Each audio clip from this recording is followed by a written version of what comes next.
Legal, pessoal? Vamos para a próxima aula? Bom, você já entendeu sobre a questão de aquisição de direito autoral das obras musicais, ora pelo direito patrimonial, a partir do momento que isso é fixado em qualquer lugar, seja físico ou não, e isso tenha início uma operação de negócio, está ali iniciado a aquisição de direito autoral patrimonial, a aquisição de direito moral, ela se dá no ato da criação, ela se dá no que diz respeito à relação íntima, a relação psicológica, a relação de intimidade que existe entre o autor e sua criação, e os direitos que ele vai exercer com relação a permitir que ela possa ser relacionada a algo ou não que ele se sinta à vontade. Essas questões de direito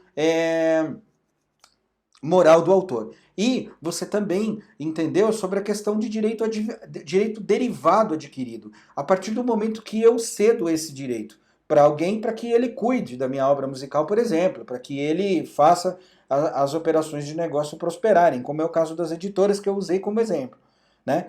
Agora nessa aula, pessoal, vamos pensar um pouco sobre as questões relacionadas à aquisição derivada, como a gente acabou de tratar. Olha só, a primeira forma de aquisição de direito autoral derivada é o contrato. Isso em vida, né, pessoal? Eu tenho um direito autoral e eu quero ceder para você. Eu quero passar esse direito para você.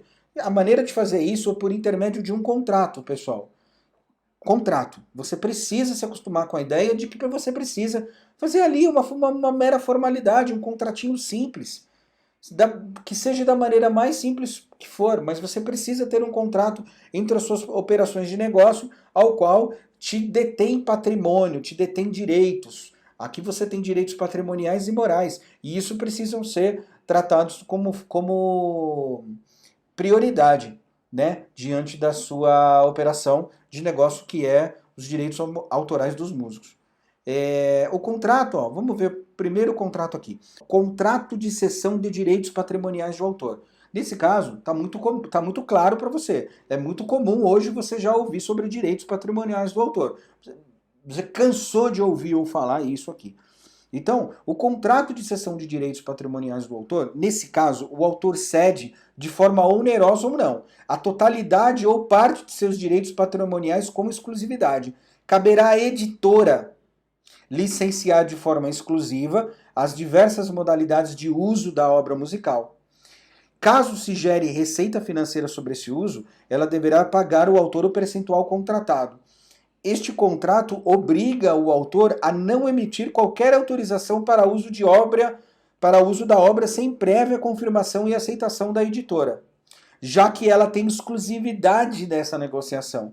Normalmente, uma boa editora sempre consultará o autor da obra para autorizar essa solicitação. Pessoal, então é o seguinte, ó, imagina que num contrato de cessão de direitos patrimoniais, você compositor, você autor, você produtor fonográfico, você precisa ceder esses direitos patrimoniais.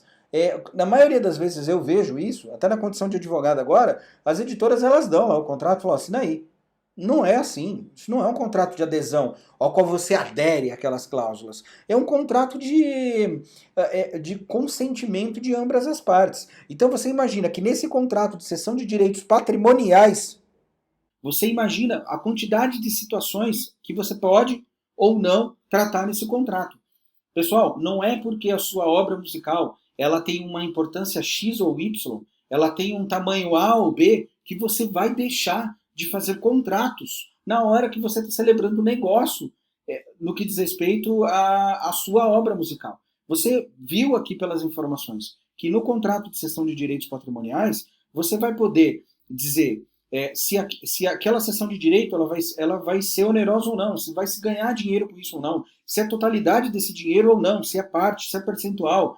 Você vai dizer quais são as modalidades de uso dessa obra. Você vai dizer de que maneira essa autorização vai acontecer. Então, é extremamente importante essa formalidade, é extremamente importante que esse contrato exista, independente do tamanho da sua obra musical. Tá legal, pessoal? Vamos passar para mais uma modalidade de contrato. Ó, vamos dar uma olhada aqui no contrato de edição de obra musical. Esse tipo de contrato também gera a cessão dos direitos patrimoniais. De novo, falando sobre os direitos patrimoniais. Mas a editora se obriga a divulgar e promover as obras, além de licenciar o projeto de seu uso. Às vezes, incide aqui uma cláusula de obras futuras, quando o autor se compromete a manter nessa editora seus futuros trabalhos com exclusividade. No Brasil, o prazo máximo para esse tipo de contrato é de 5 anos. O percentual contratado e todos os demais termos são acordados entre as partes. O contrato de edição pode também definir o território de abrangência e assim o autor pode ter um editor somente para o território brasileiro e um autor e um editor para o território fora do país, para representá-lo fora. Então, pessoal, contrato de edição de obra musical é um contrato muito utilizado, é uma operação muito comum essa daqui. Ela vai gerar direitos patrimoniais, a editora ela vai se colocar na obrigação de promover suas obras, de licenciar, proteger o ubro, de proteger o uso. Você vai cobrar isso dela. Isso vai estar no contrato. Então, se a sua obra, por exemplo, sofreu algum tipo de violação de direito autoral, você tem a sua relação com a editora garantida contratualmente. Você também pode, nesse contrato, discutir o que você for confeccionar de criação intelectual dos próximos 5 anos, ter ali essa relação de exclusividade com essa editora. E também, por mais uma questão, você pode definir que a editora vai cuidar dessa obra musical no território nacional e uma outra editora vai cuidar no território internacional. Contrato muito utilizado e é bom que você saiba que ele existe.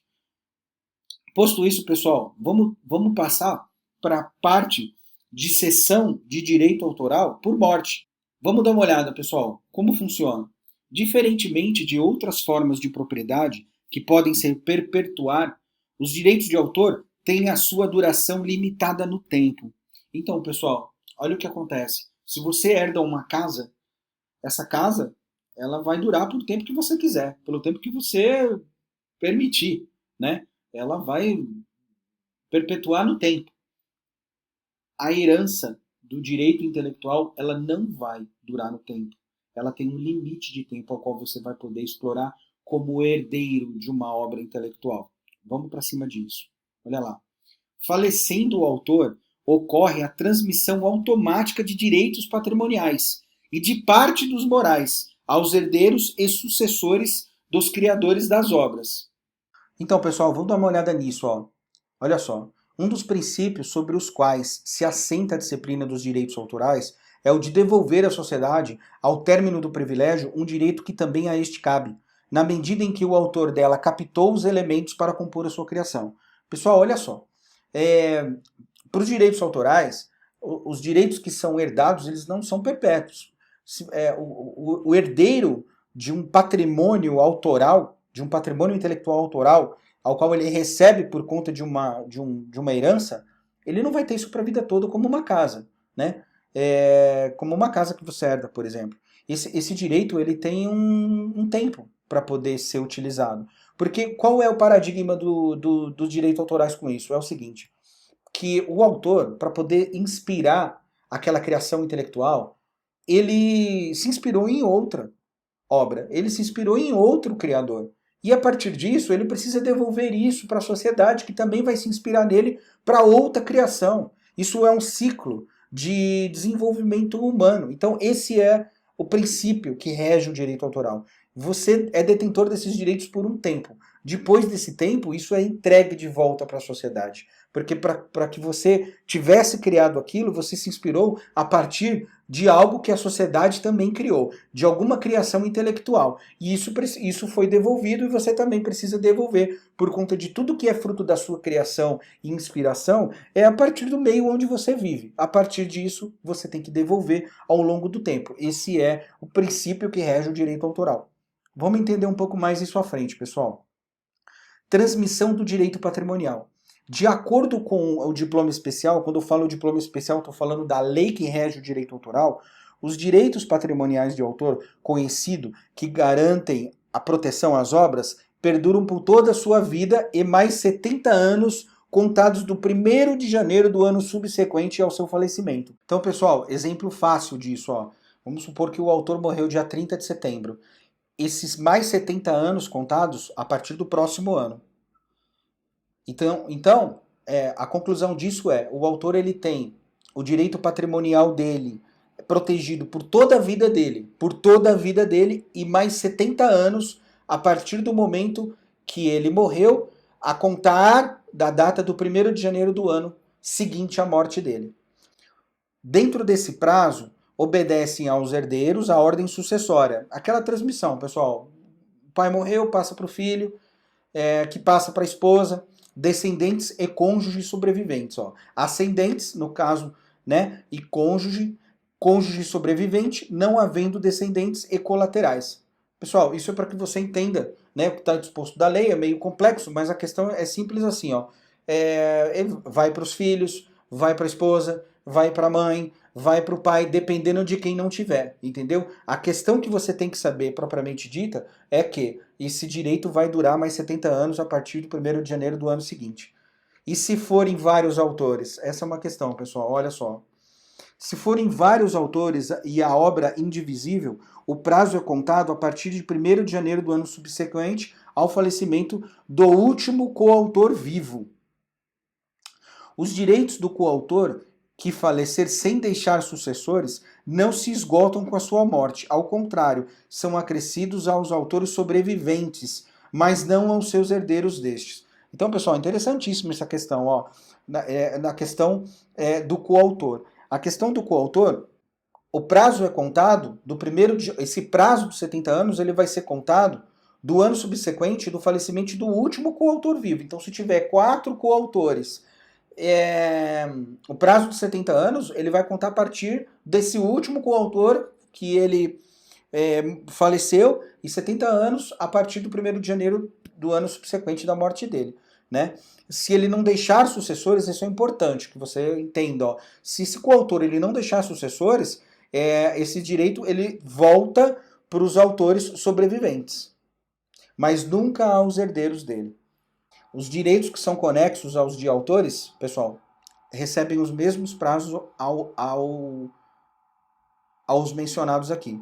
Pessoal, vamos dar uma olhada na questão da transmissão também do direito moral. Olha só, os direitos morais devem ser mantidos, pelo menos até o esgotamento do prazo de duração dos direitos patrimoniais após a sua morte. Então imagina, ó, o direito moral ele vai ser mantido mesmo na ocasião quando tiver diversos autores. Vamos supor que uma música tem 5 autores.